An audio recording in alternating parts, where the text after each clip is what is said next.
de la Maison-Blanche. C'est un reportage de nos confrères de France 3.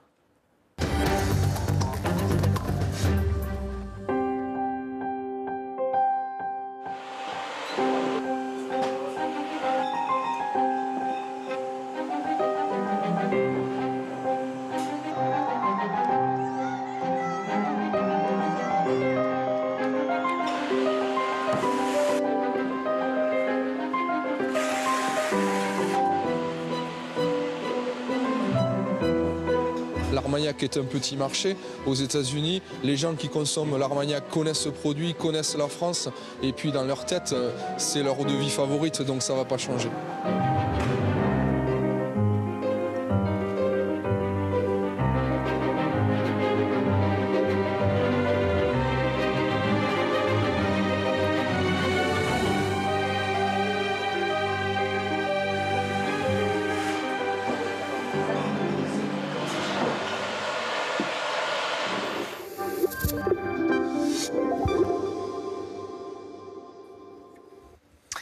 La campagne d'hiver des Restos du Cœur va débuter le 21 novembre avec une particularité dans le département du Morbihan. Dorénavant, les étudiants les moins aisés vont pouvoir bénéficier de 9 repas par semaine. Il s'agit d'une convention signée avec une université. France 3 Bretagne.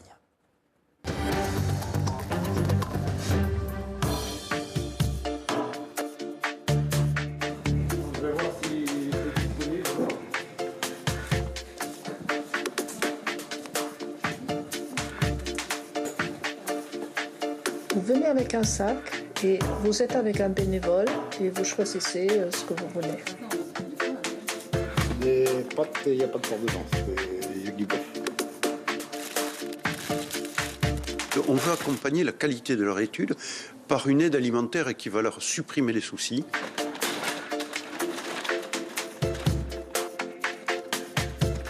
J'ai appris qu'il y avait cette structure via une amie en fait qui est étudiante elle aussi. Et elle m'a dit que oui, ici on pouvait être aidé.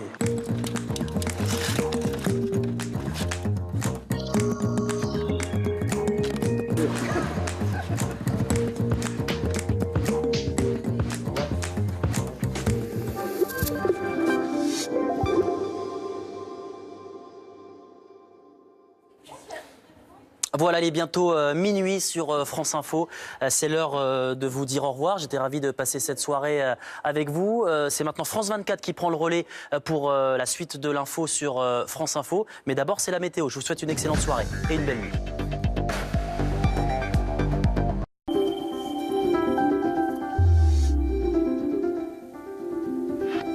Je vous souhaite de passer une excellente fin de soirée, une très belle nuit en notre compagnie.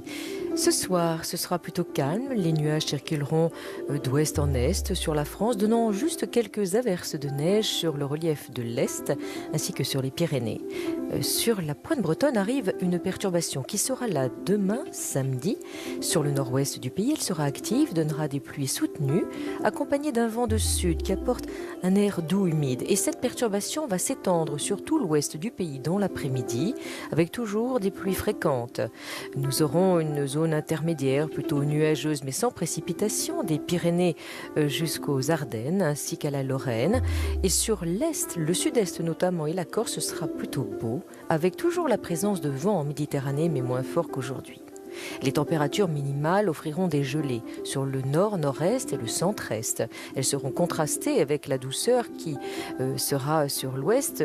D'ailleurs, nous attendons 10 à Brest, alors que nous n'aurons que -2 sur Lille ou bien encore Reims. -1 à Aurillac, 1 seulement dans la capitale, avec des petites gelées en campagne.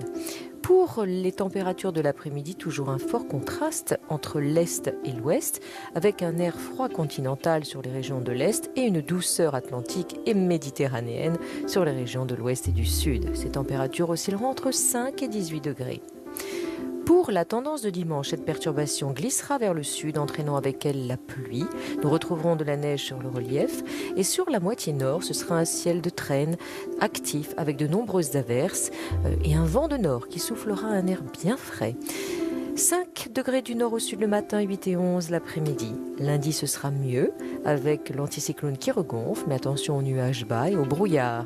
9 et 11 degrés après des gelées matinales. Bonsoir à tous, bienvenue à vous si vous nous rejoignez. Voici tout de suite les grands titres de l'actualité de ce vendredi.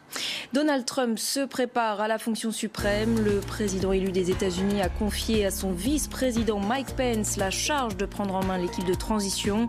En jeu, mettre sur pied le futur gouvernement dans un contexte de poursuite des manifestations anti-Trump dans le pays et notamment à New York, à Union Square. Nouveau round de discussion entre le président vénézuélien Nicolás Maduro et l'opposition ce vendredi sous l'égide du Vatican.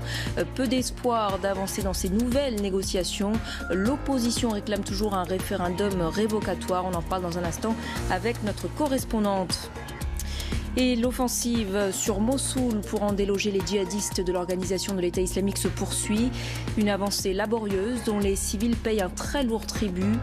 Selon l'ONU, au moins 60 civils ont été exécutés cette semaine dans Mossoul ou ses environs par les djihadistes qui les ont accusés de complicité avec les forces irakiennes.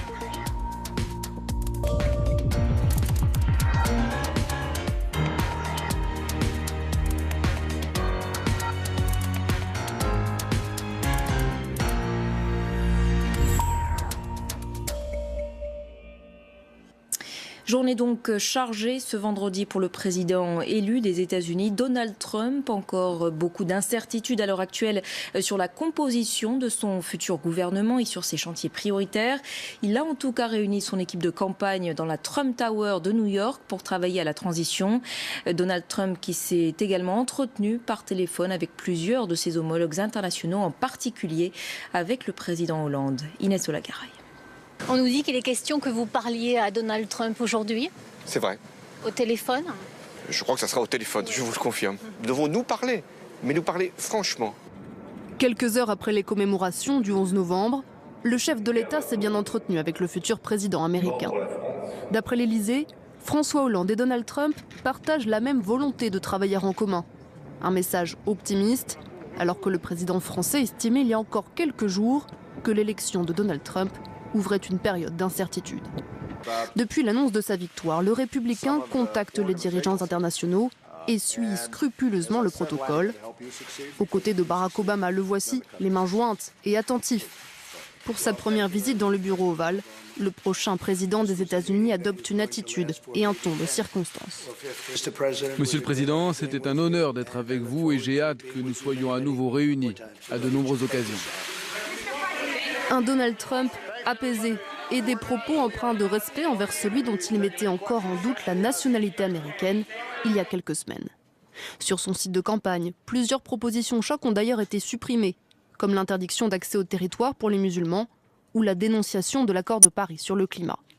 Mais Donald Trump reste Donald Trump, lui qui appelle désormais les Américains à l'unité, a tweeté un message bien senti à l'intention de ses détracteurs qui protestent contre son élection, les accusant d'être des manifestants professionnels poussés par les médias. Et comme à son habitude, Donald Trump a ensuite retweeté pour tenter de se rattraper, se disant fier de la passion de ses protestataires pour leur pays. Et alors que Donald Trump se prépare à la fonction présidentielle, de nombreuses manifestations hostiles se sont produites jeudi soir un peu partout dans le pays, dans une vingtaine de villes. La plus violente a eu lieu à Portland, dans l'Oregon, où des magasins ont été dégradés, 26 personnes interpellées. D'autres rassemblements ont eu lieu à Baltimore, San Francisco, Los Angeles et bien sûr à New York, où une nouvelle manifestation a d'ailleurs lieu en ce moment même à Union Square. Direction maintenant le Venezuela, où gouvernement et opposition ont repris leur dialogue ce vendredi sous l'égide du Vatican. Deuxième round de discussion auquel peu de gens croient, tant le gouffre qui sépare le président Maduro de l'opposition qui exige l'organisation d'un référendum révocatoire est immense. David Gilbert. Le dialogue avec le pouvoir, eux, n'y croient pas. Et le calme relatif qui règne dans le pays depuis une première rencontre entre pouvoir et opposition ne satisfait pas ces étudiants manifestant jeudi à Caracas, bien au contraire. Nous sommes ici pour demander des élections, un calendrier électoral et des résultats. Nous ne voulons pas d'un accord entre politiciens, nous voulons des solutions pour les Vénézuéliens et c'est pour cela que nous sommes dans la rue. Le référendum révocatoire contre Nicolás Maduro, bien que suspendu par la commission électorale, reste la priorité de l'opposition. Pour les plus déterminés, la suspension d'un vote de défiance au Parlement et l'annulation d'une manifestation pour pousser au départ le chef de l'État est une concession inacceptable. Et ce n'est pas la libération ces derniers jours.